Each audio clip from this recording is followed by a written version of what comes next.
Hello, this is Christian Madrid, and this is my reflection assignment number 3.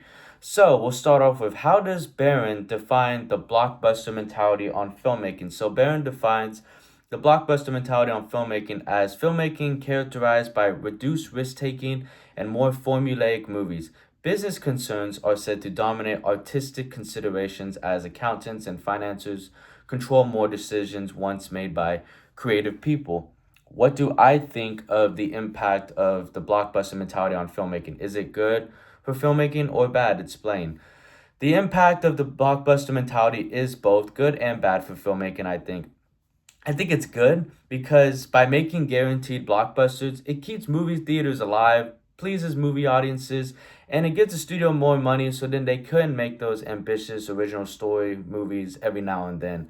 It can be a bad thing for filmmaking as well because eventually people are going to get tired of the same formulaic sequels, reboots, remakes, and in recent years, the blockbuster mentality hasn't worked for some films like Snow White, The Flash, Joker, Fillet of Ducks, The Marvels, Indiana Jones, Dial of Destiny, and others have flopped, which makes studios less motivated to take a chance, on the more ambitious original stories. I think good filmmaking has a good balance of guaranteed blockbusters like the Avenger movies, Super Mario Bros. Movies, Avatar movies, Pixar movies, Star Wars movies, etc.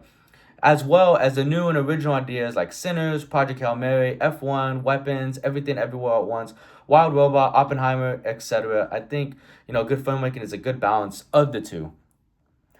Should profit always be a determining factor in producing a movie content? Why or why not?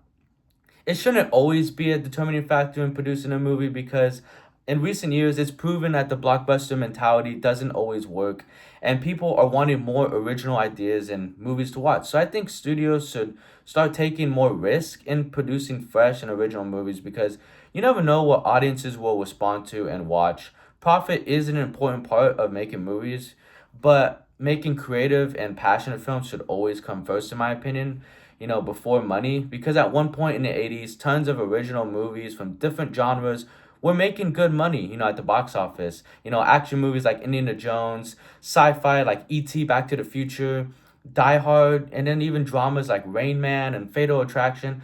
They all made some good money at the box office. And, all these started as original ideas. So Hollywood should go back to this kind of filmmaking.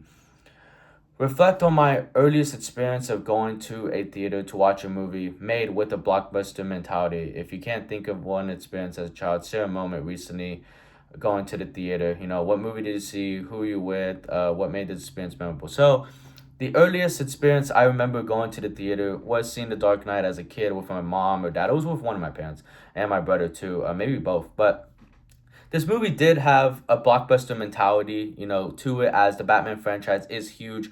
But this movie stood apart and was different because of how dark and good the storytelling and action sequences were. And this movie was such a memorable experience because it made me pay attention more to how movies were made and how story and character arcs, are developed in movies. This movie showed that you can make a movie from a known IP and still make it your own, like Christopher Nolan did with not only The Dark Knight, but the whole Dark Knight trilogy. So yeah, those are my thoughts. Thank you so much for watching.